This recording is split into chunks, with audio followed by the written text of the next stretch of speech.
when I started flipping houses, the first thing I did was I thought I could do everything myself. And I was so burnt out, like what we were talking about, right? Because I wanted to be cheap and save money. And so I decided not to outsource and not to delegate. And I started doing the demolition myself and thinking I could do everything. So that was one mistake that I made, because I thought that I was being efficient by saving money, but I was actually causing delays. I think age is only a number, and that they could be any age. They could be in their 20s, 30s, 40s, or 50s, but it's very different when the person has the wisdom and the knowledge to teach you, and not to really focus on their age. But the older that they are, sometimes they're more wise. All right, guys, I'm about to hit the stage. You see my picture there? There she goes. She a baddie. So we're going to be talking about leadership, entrepreneurship, all that good stuff. Okay, you see the room? It's about to fill up. So yeah, it's go time, you guys. In Nigeria, I am officially a global speaker. Okay, you can't tell me nothing. Hello, everyone. Now, come on. I was listening to all these bios. I'm like, wow, it's giving Black excellence. So I know that we are in Akure, and I'm gonna put you all on the spots. And I want you to tell me, what is one fact that you have learned about Akure while being here? I'll start with you, Sean. So the one fact I learned, and for one, good morning, everybody. Good to see you, or good afternoon. The traffic is a lot better here than it is in Lagos. Round of applause. The people that I've met here, so many great individuals who are not only entrepreneurs, but visionaries, people who are hungry to grow. It's amazing. The creativity. I had a great gentleman last night come and bring me a gift the next day because I took a photo with him. And that level of intention and trying to manifest relationships based on true connection meant a lot to me. So I feel like the people here are really, really the key to why Africa is great. I love that. Okay, Sean is getting started already, okay?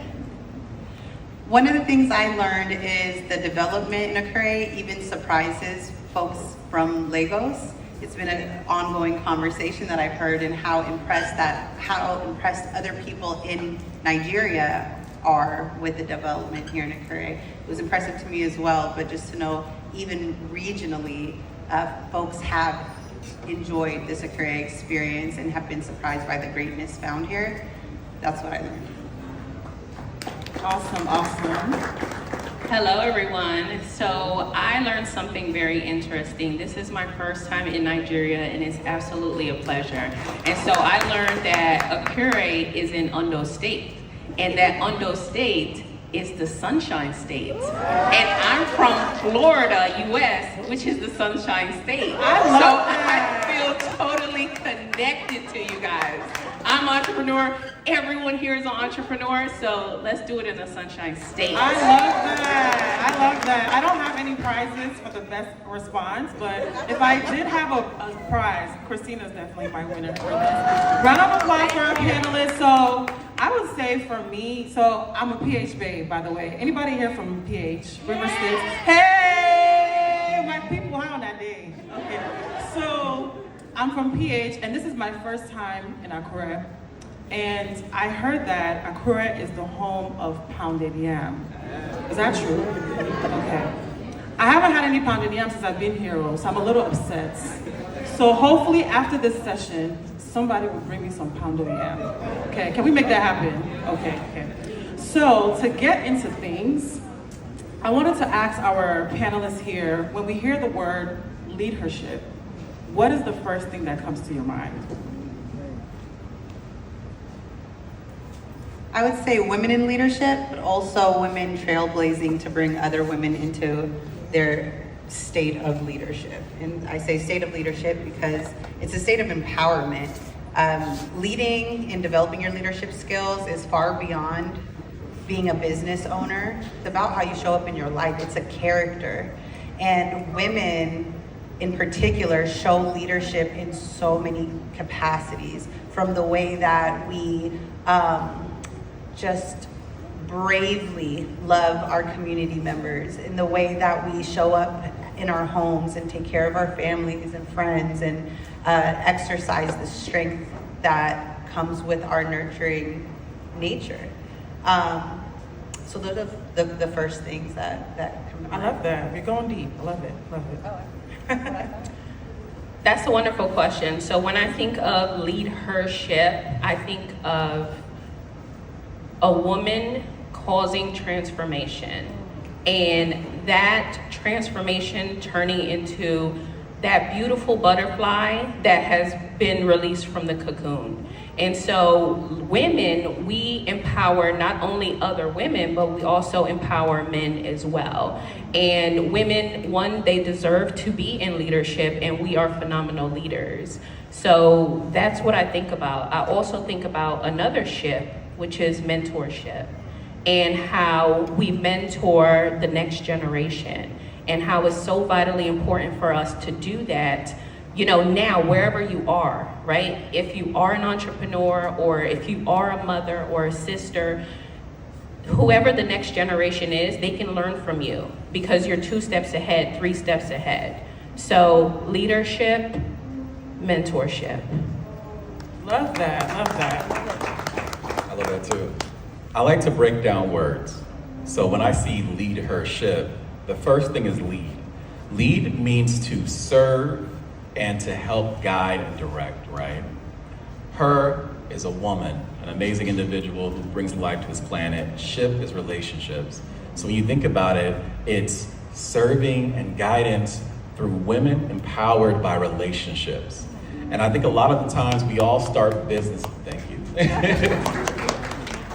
A lot of the times in everything that we do, we tend to think our finances determine where we go. And we find ourselves in a place where we say, I don't have enough. But in actuality, what's more valuable than finances is relationships. So when you look at this building or any other building or even this conference, it was empowered by one person's pockets. It wasn't powered by one person's ideas or efforts. It was powered by relationships. Even working with the government, getting permits, whatever it is, it's relationships. So when I think about women, I think of all the amazing women that are out there, whether it's your mother, your sister, your teacher, your leader, whatever it may be. These are individuals that are serving with a purpose because they're helping not only foster today's generation, but as Princess said, the next generation.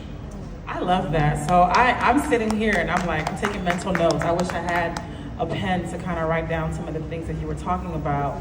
But we talked about, I think I heard Christina say something about mentorship. So when we talk about leadership, we're on a leadership panel, can you share some tips to individuals that are currently needing mentorship or looking for mentorships? Like, what are some of the qualities that, as you feel as leaders, has helped you to get to where you are when you were seeking mentorship or being mentored as well? I guess I'll kick it off. Yes. So I believe in life, you need 2 different type of approaches when it comes to your development. You need to have your leader, that's your direct leader, whether it's your leader at work or whatever it may be if you don't have a job, right? It can even be your market that's leading you. But then you also need your mentor. Your mentor and your leader have 2 very different objectives. Your leader is typically aligned to your goals and your goals are their goals. They're concerned about your performance most of the time. Whereas your mentor, their only goal is your success. So you want to make sure that you're identifying individuals that can help you become the best you, but you want to also make sure you have alignment. So what I always tell people, if you're looking for a mentor, if you're looking for a physical mentor, make sure you find someone who's already where you want to be, but find a way to be of service to them. And then when you meet with them, have questions prepared and also follow up on the actions they told you to do the last time. Because you don't want to meet a mentor, that mentor feels as if it's not even constructive. But then 2, if you can't find a mentor, don't stress yourself on I have to find someone in my life right now. I believe in virtual mentors. So whether or not you're looking at podcasts, YouTube's, books, whoever that may be, try to identify 3 to 5 individuals that you say, I want to speak like this person, I want to be strategic like this person, I want to be able to captivate a room like this person. And now you're learning from those individuals, so you can also have virtual mentors as well. I love that. Shout out to virtual mentors. I know that there's been a couple of mentors that when I was having mental breakdowns, but that's another story for another day. But yeah, keep going. So I am the founder and CEO of Diaspora District, and what we're trying to do, or not trying, what we are doing, is bridging the gap between the classroom and careers. Mentorship's a huge part of that. We build strategic partnerships between leaders in politics, education, community leaders, because they're essential. You don't do anything, about people without people, and industry leaders. And the reason it's so important is because of not just the diversity of thought, but the diversity of scope and authority. There's so many things that need to move outside of a system, for example, education, which is where I work in impact. There's so many aspects outside of the education system that impacts it. So we need to create these strategic partnerships. We need to view mentorship as strategic partnerships, where you can gain not just knowledge, but access to other realms of influence.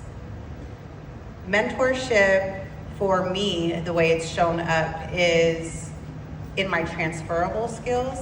A lot of times, especially in education, educators look to other educators. Educational leaders look to retired or past people in their same role. I've looked to leaders in agriculture, in tech, in real estate, and I've identified what the through lines were in all of their leadership. A good leader is a good leader. It's one of the reasons in my various roles I've been able to lead in transportation and then lead in law, because I worked for government, so there's various departments, and sometimes you get sent from one department to another. The content didn't always matter because I had the transferable skill of leadership, and recognizing its transferability or how it shows up in different spaces was making strategic partnerships and mentorships in other industries. And so now we continue not just to create those strategic partnerships to have greater influence and impact, but we also encourage that sort of mentorship in our educational leaders who we're building capacity among. Look outside of your industry as well. Don't ignore your industry, but look outside of it as well, so you understand how to impact your sector in a structural way. That was really well put, Amina. And please, round of applause for our teachers and our educators. I don't think that teachers and educators get enough of their flowers because they are active contributors to great leaders in the society. So round of applause for our teachers and people that pour into our future leaders, because it's so important. So I just wanted to give you your flowers for that. Christina. Thank you. Yes. So relationships are so vitally important. We wasn't put on this earth to do life by ourselves.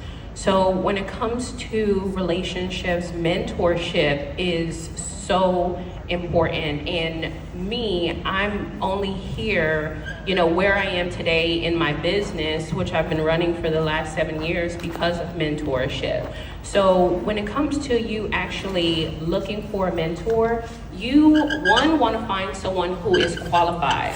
Because to be honest with you, not everyone is qualified to be your mentor. So you don't want to choose someone who is on the same level as you. That's the blind leading the blind. You want to choose someone who is already at the destination where you want to be.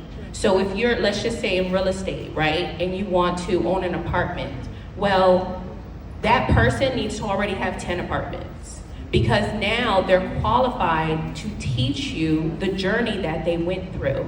And that's what you want to do. And so when it comes to you actually getting a mentor, like Sean said, right, you want to lead with service, right? So when I actually got my mentor, I invited her out to lunch. We went to a bakery, and I looked her in the face and I asked her, I said, would you be my mentor? I was very transparent. I wasn't, sneaking around trying to just take information from her. I told her, I want to get to where you are. And she has been my mentor for the last 8 years.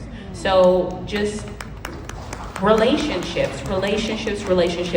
Be transparent, honest, authentic. Let them know what your goals and dreams are, and they're gonna help you achieve that. If they sign on to be your mentor, they're gonna pour into you. And that's the type of mentor that you want. someone that's going to pour into you. Well said. Really, really great responses. And as you all were talking, and the word servant leadership has come up several times. And I think servant leadership is at the core and at the DNA of all amazing leaders. And one of the things that I wanted you all to talk about, being servant leaders, sometimes your cup can also get empty, right? So talk a little bit about how do you show up as a servant leader and also make sure that your cup is also getting full as well, because it's a two-way street, right? Absolutely, that's such a good question. So we are here to serve. We are here to do life with people, and that could be our family, our friends, and primarily the community. And that can sometimes be very overwhelming. And so you have to have a balance between what you're doing out here in the community, where you're pouring into others, and what you're doing personally for yourself. You have to be able to feed your soul first and pour into yourself first before you can pour into others, right? We're using this analogy of a cup, but you can't pour from an empty cup.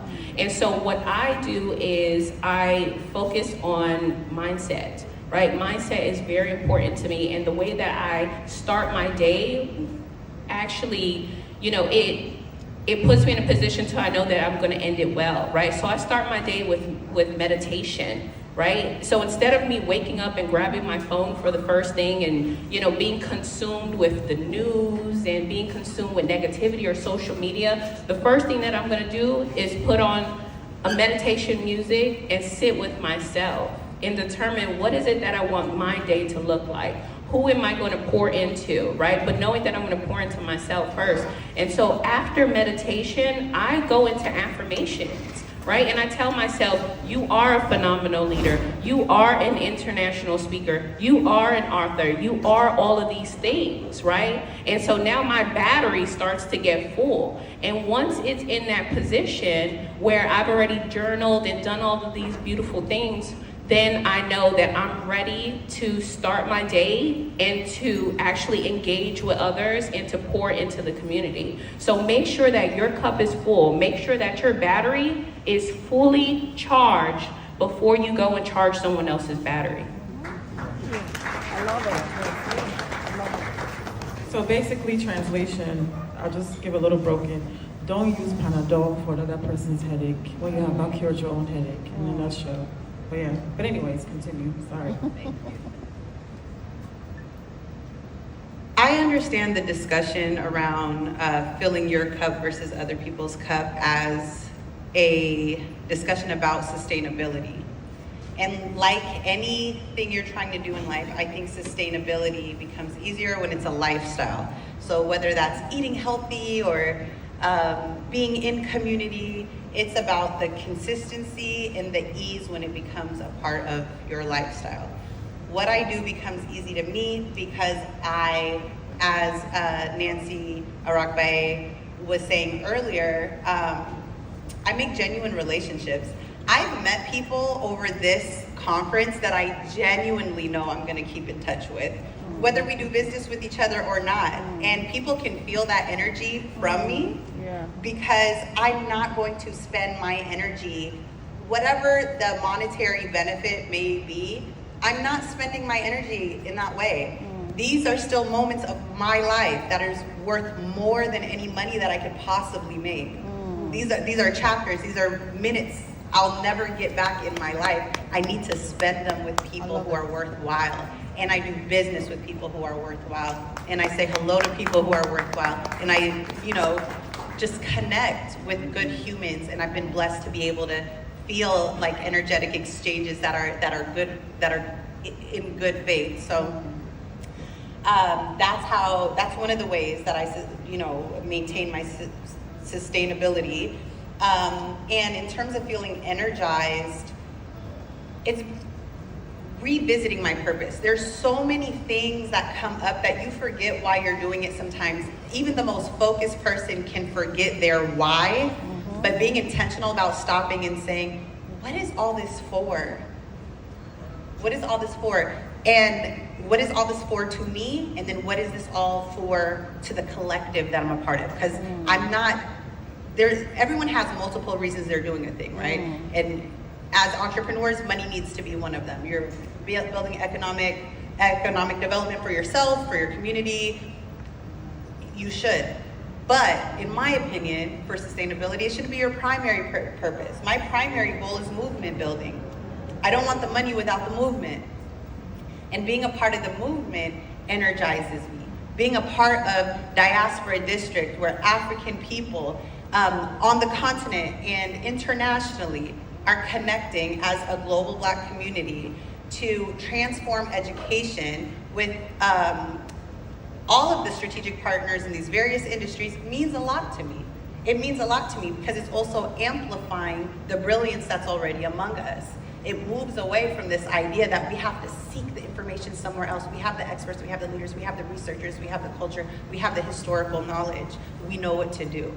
And that energizes me. I love that. Well said. Well said. So I have a question for the room. Who in this room currently leads a team of people? Raise your hand.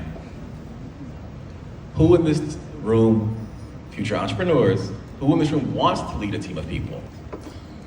Go ahead, raise them high. Stop being, show your confidence. Raise them high. So here's for you who want to lead a team of people, here's what I'll tell you. Leadership is not being a boss. Leadership is not telling people what to do. Leadership is sacrifice. When you look at a pyramid, turn it upside down and you're at the bottom.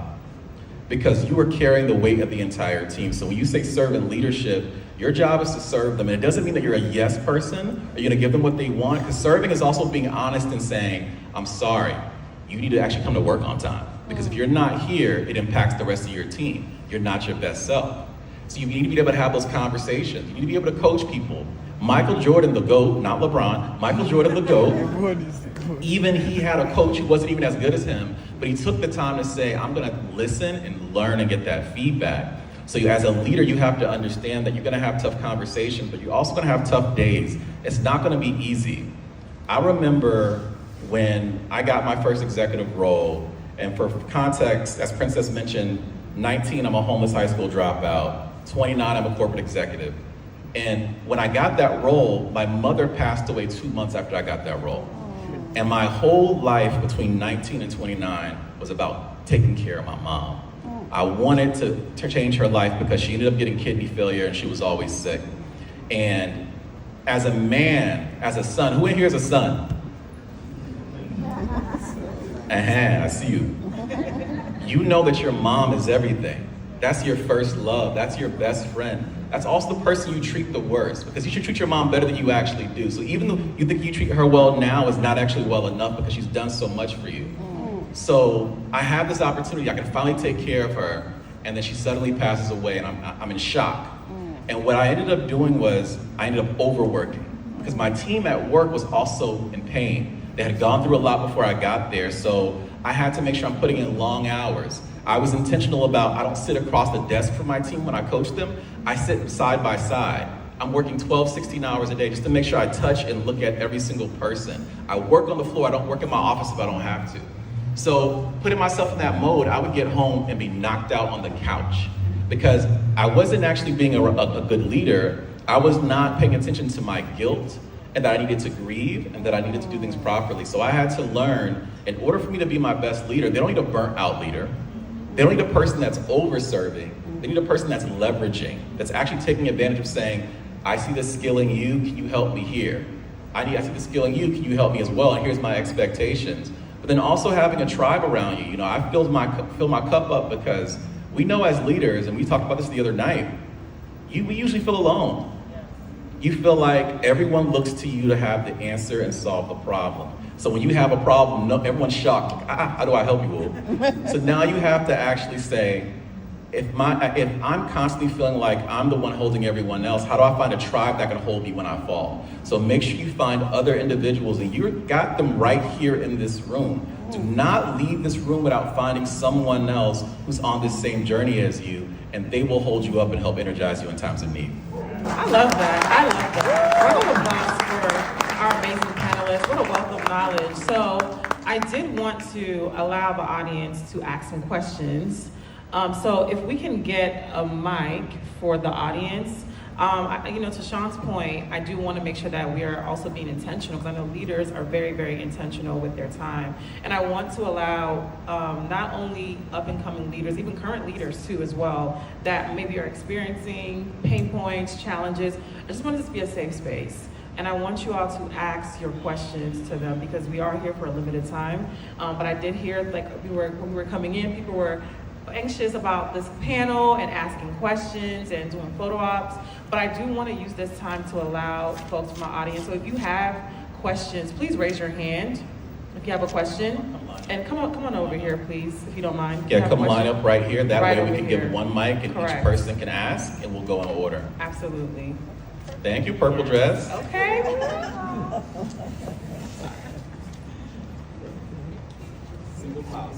Yes, thank you. Hi, everybody. My question is for Christina. You had mentioned that you have a mentor, and I just want to know, because I'm someone who is very particular about learning from people's mistakes, so I do not make those mistakes. So I just want to know, like, what's a specific mistake that you would have made if you did not have a mentor? And what's also a mistake that you've made and lessons you've learned from that mistake? That is such a really good question, and I have made many mistakes, and I have failed, and I have gotten up, dusted myself off, and tried again. So when it comes to, in the beginning when I started as an entrepreneur, that was in 2015, and I started with a real estate investment company. And so my very first project was me flipping houses. And when I started flipping houses, the first thing I did was I thought I could do everything myself. And I was so burnt out, like what we were talking about, right? Because I wanted to be cheap and save money. And so I decided not to outsource and not to delegate. And I started doing the demolition myself and thinking I could do everything. So that was one mistake that I made, because I thought that I was being efficient by saving money, but I was actually causing delays. Because this project was supposed to be done in 2 months, and it actually took 10 months. Because I took forever, because I still had a 9 to 5. So I was only working on the house on the weekends, and I was losing money.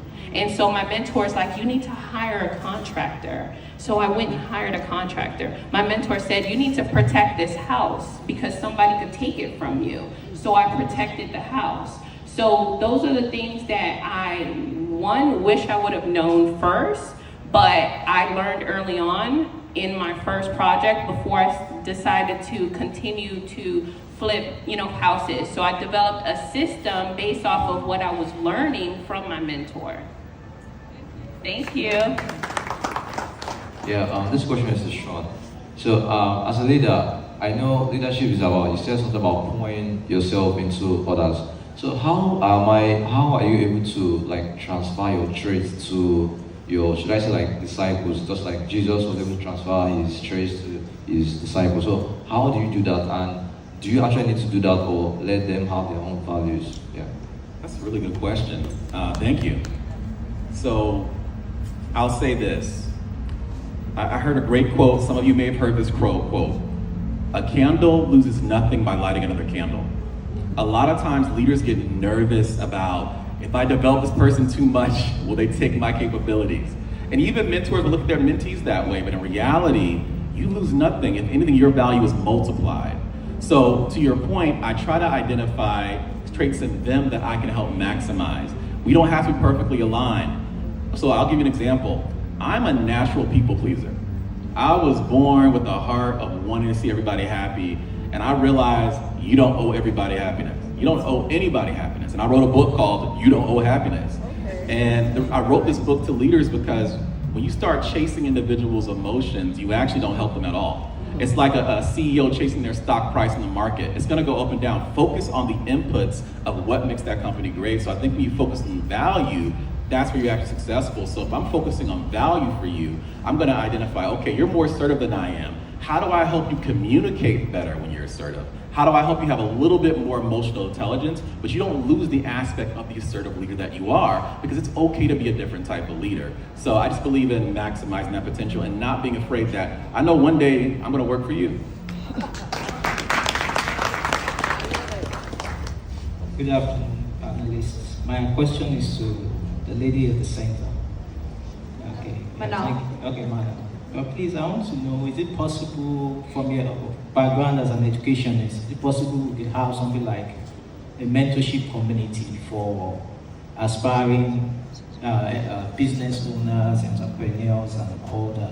Because at times people complain of the fact that getting access to mentorship is a bit challenging for them, financially and all that. Is it possible to have a mentorship community? Because I had that experience few years ago, but unfortunately I lost my mentor there. He passed on 2 years after he proposed that initiative. So I want to know, is it possible we could have that post-GEF experience from your perspective? Thank you. That's a great question, thank you. So one, I'm gonna answer 2 ways to make sure I understood. Generally, yes, it's literally possible. There are a lot of mentorship organizations like that actually already exist. And you can vet them to see what works for you, what has most alignment with your mission. And I also, before choosing who you want to be affiliated with as a mentor, either organizationally or individually, do some research on what they've accomplished. The second thing, in case you were talking about like us personally or GEF, I haven't looked into what GEF is actually going to do to establish mentorships. What I will say is, to the earlier point about relationship building, that's where it starts. Mentorship, if you heard, is such a huge investment. And so you want to make sure that you're using this opportunity at GEF to introduce yourself to people, but actually genuinely connect. Remember, that was the first point made earlier, to connect with people so that they become invested in you and in your direction and want to make that investment in you personally. So I didn't know which way you meant it, but that would be my answer. Right. Good afternoon, everybody. Thank you so much for the panel section. Operatically observe. My name is Ofurum Grace Amarachi from Port Harcourt University. So I'm the CEO of AGO Clothing and Accessories. We sell clothing, and I also teach people how to make homemade products like perfumes and other 39 homemade products. So my question is to Christina about your mentorship story. You mentioned that it's not advisable to be around people just to seek information from them, because you took your proposed mentor out and then you came out openly to tell her you want her to be your mentor, and she's been doing that for 8 years, right? So my question is, what if we approach people we want to be our mentors because they have the result we desire, and at some point in their lives, they either go outside the niche or they stop doing the reason why we wanted them to be our mentor? You talked about transparency. Is it necessary to meet them and tell them, actually, you're no longer doing what I needed and I want to make a switch? Because over here in this part in Nigeria, we see people run out of their mentors and some other person is training them. But when they get that fame or that glory, there's this tussle of, I trained you. So is it advisable to go meet them, telling them that at this point, you are either out of the reason why I met you for mentorship, or you're taking another path that does not align with me, I also want to go. That's one. Then secondly, if you have,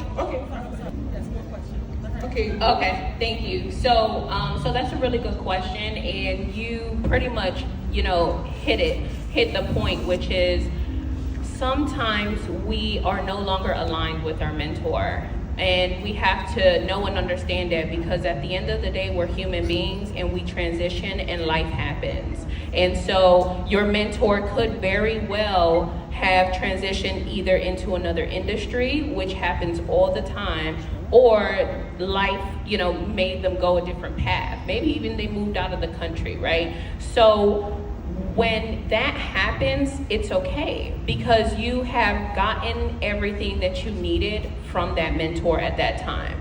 look at it as an assignment, right? They were your mentor for 2.5 years, and that was a very wonderful experience, and now it's time for you to move on. So transparency is definitely the way to go, and you do want to let your mentor know that, hey, we're no longer aligned, you're no longer in my industry, and do you have someone that you can recommend that is still in the industry, right, that I'm in? So if you're doing, fashion and apparel, do you have someone that you can recommend that is still in fashion and apparel so that I can start to build a relationship with that person, right? And so that's the key, is building a relationship. And if you can identify someone that you know that is still in the industry, thriving, and at that pinnacle that you want to reach, then go ahead and start to build a relationship and start with serving, right? And I personally would serve, like, absolutely for free, complimentary, whatever it is, right? Offer them dinner, or to work in their organization to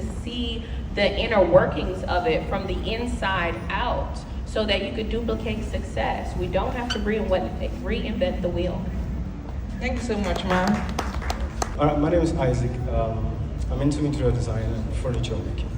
Now, you talked about something, and you also mentioned something related to it, and that's about how far ahead of you your mentor should be. So, in a practical sense, because you talked about, I think you mentioned something related to that. So, how far ahead of you should your mentor be, and could generational gap, if they're very far ahead of you, could generational gap have an impact, probably negatively, on you if your mentor is too far ahead of you? That's my kind of question. So I'll let Christina touch it too. What I'll say about this is, I believe you can be a mentor as long as you're one step ahead. Some of the great mentors I've seen are the people who, as they learn, they give back. It's like, as I'm learning this, I'm passing it back. So you don't have to be that far ahead. Now, the advantage of having a mentor who's, let's say there's a generational gap, is that mentorship goes both ways. I learn just as much from my mentees as they learn from me. True. So whereas I may know my industry, and I may know of our P&Ls, and I know where the market trends are going, they can let me know about new technology that's emerging, or easier way, or what the youth are actually looking for. So it's not just a one-sided relationship. I definitely agree with what Sean is saying. So your mentor should be one step ahead of you, right? So, for example, let's just say that it's income-based, right? And so you want to make, $1 million, right? Then that mentor should already be at that level where they're generating the income that you want, right? Or if it's you opening up a restaurant, that mentor should already have the restaurant. They shouldn't be trying to figure it out, right? That person is not qualified because they haven't even reached that level yet. So they should already be there. And so that is, like Sean said, one step ahead, 2 steps ahead of you. But I do understand about the generational gap, is that I think age is only a number, and that they could be any age, right? They could be in their 20s, 30s, 40s, or 50s, but it's very different when the person has the wisdom and the knowledge to teach you, and not to really focus on their age. But the older that they are, sometimes they're more wise. Thank you. Yes, thank you so much, panelists. Round of applause for our amazing panelists, and also round of applause for yourselves as well. Thank you all for joining us at the Leadership Experience. My name is ZELLE, and I am honestly really overjoyed to have hosted such an amazing panel. I know also my cup was full, so thank you all again for your time.